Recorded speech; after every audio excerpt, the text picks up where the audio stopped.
이제 선고가 한 달 안으로 21쪽 안으로 들어왔습니다. 지금은 농사철 때에 그야말로 일손이 모자라서 고양이 손까지 빌릴 정도로 바쁘다. 그러니 모든 인력을 동원해서 선거에 전력 투구를 하는 것이 정당들의 모습 아니겠습니까? 그런데 선거에 임하고 있는 정당이나 후보들을 볼 때에 과연 저런 사람들이 후보로서 이 나라를 위해서 일할 수가 있겠는가 하는 한심한 생각이 들 때도 있습니다. 정치를 하는 사람이 제대로 된 사람들이 후보로 뽑혔나 하는 그런 의심을 갖게 될 때도 있습니다. 깜나라 조진국 시간입니다. 오늘 그래서 제목을 민나 도로보데스 이렇게 붙여봤습니다. 80년대 초에 유행어였었죠. 어느 드라마에서 공주갑부 김갑순이 사람들을 향해서 민나 도로보데스, 모두가 도둑놈이다, 이런 과격한 표현을 쓴 적이 있었습니다. 이번 국회 최악의 저질 국회다, 오염된 국회다, 그리고 유난히 돈과 관련된 비리가 쏟아졌던 국회라고 생각해서 제목을 이렇게 붙여봤었습니다. 민나 도로보데스.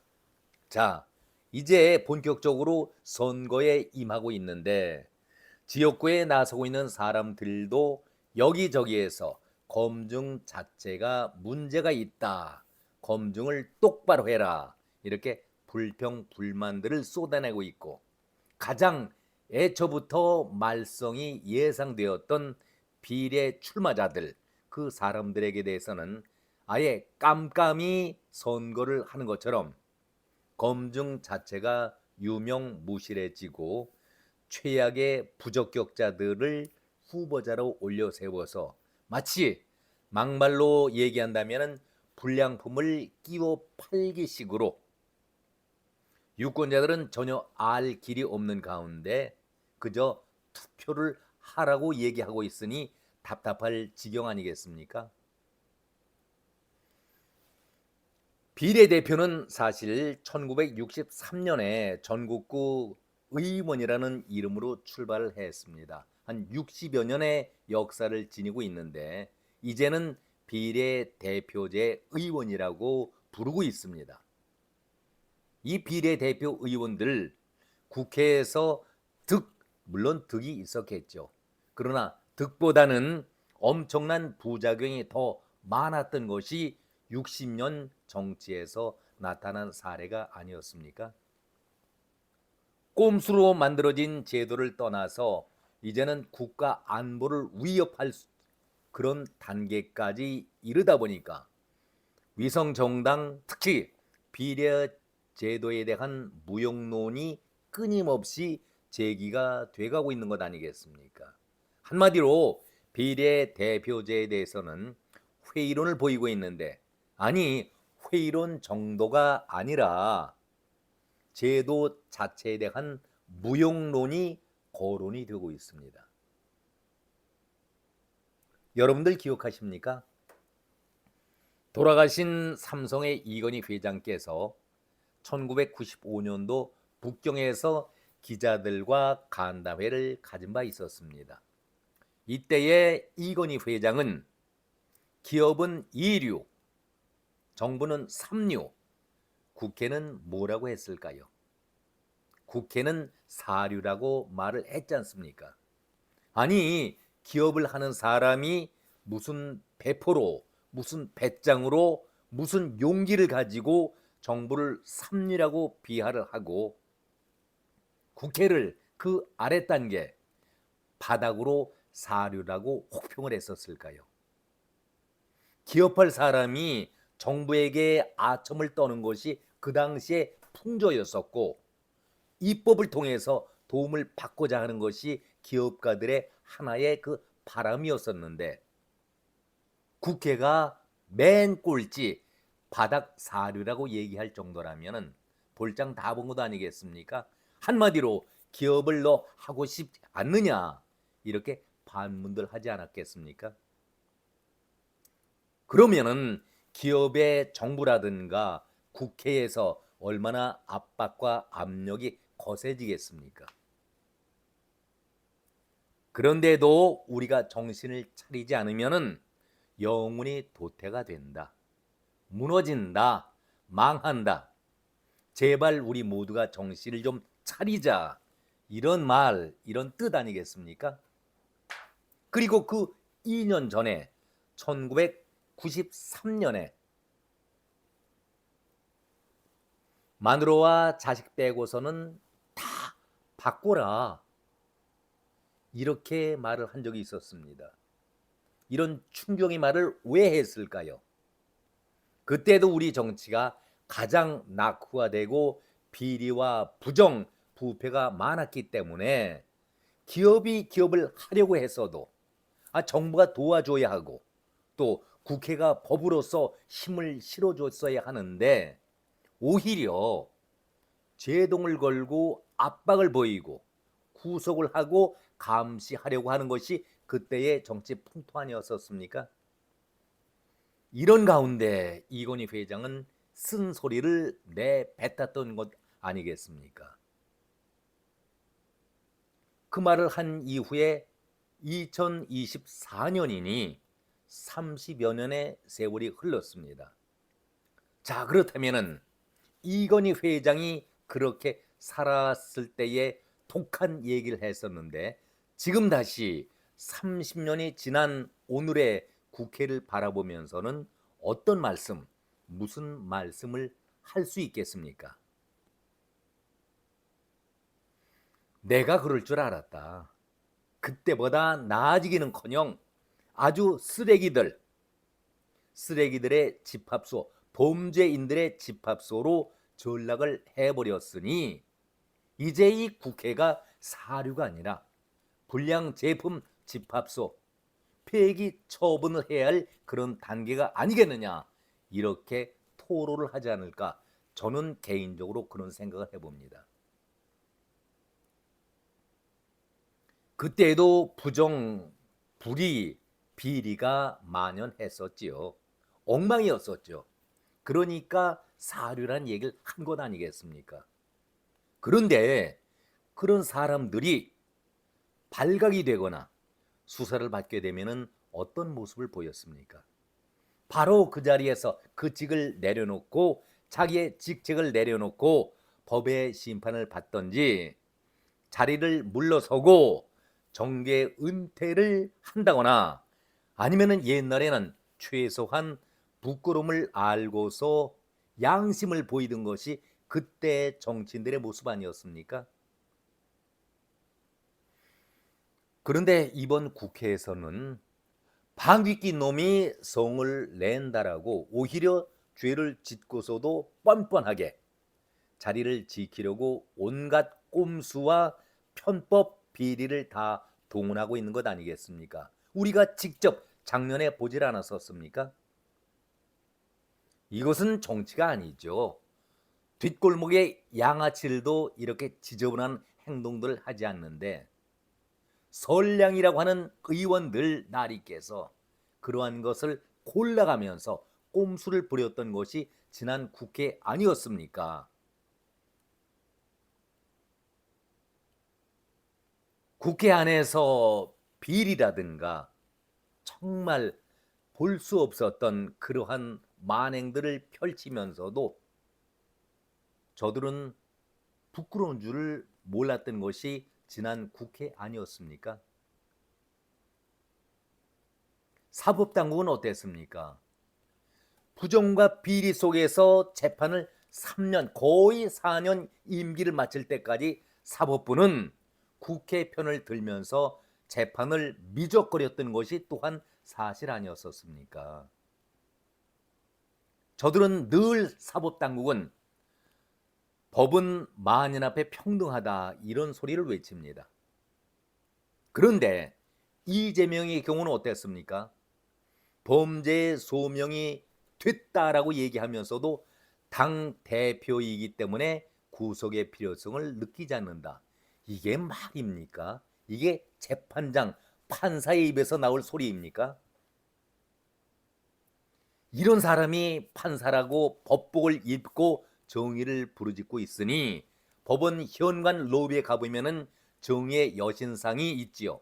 눈을 감고 있습니다. 왜 눈을 감고 있을까요?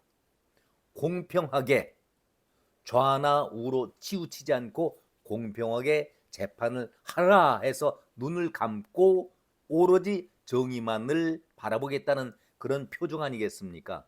그런데 저는 그 여신상을 바라보면서 그래, 판사들도 정치물에 찌든 사람들이기 때문에 아예 정의의 여신상이 눈을 감고 있는 것 아닌가, 저는 그렇게 생각을 하고 있습니다.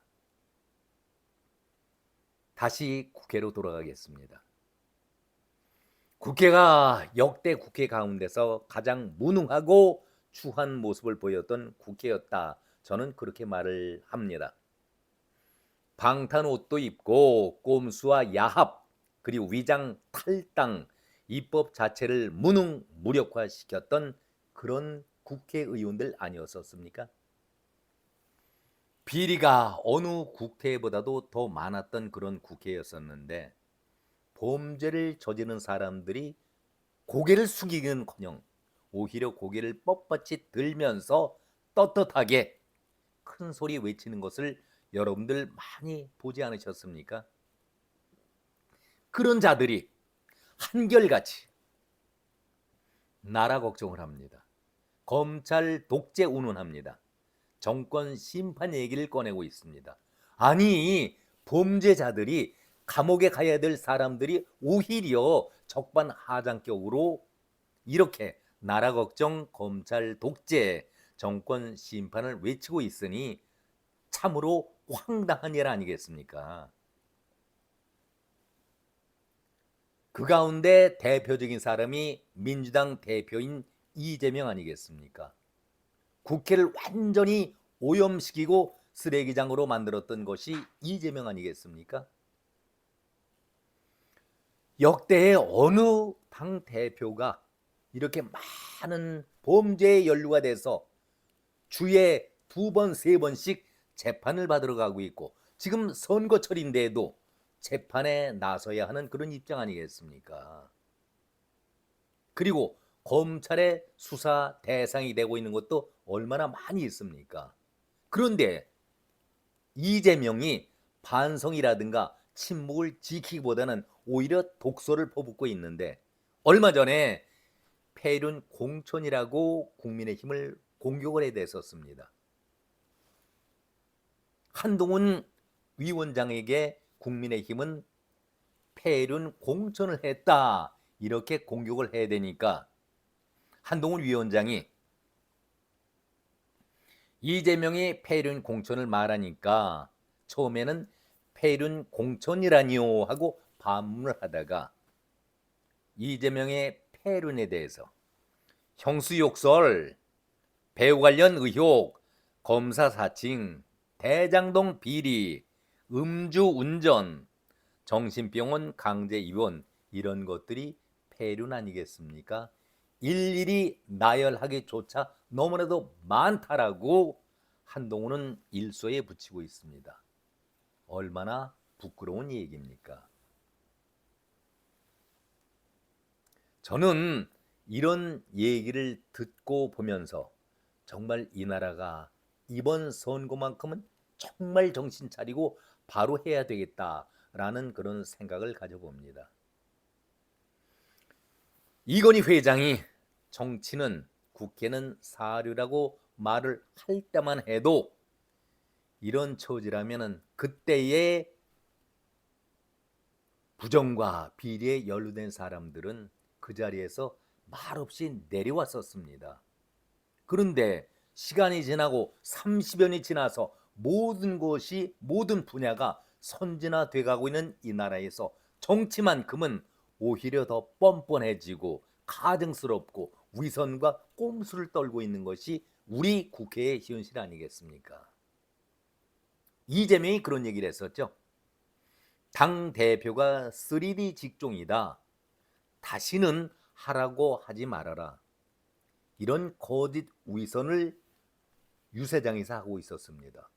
아니, 당권을 장악하려고 배지를 어떻게 해서라도 달아서 재판을 피해보려고 온갖 꼼수를 부리고 있는데,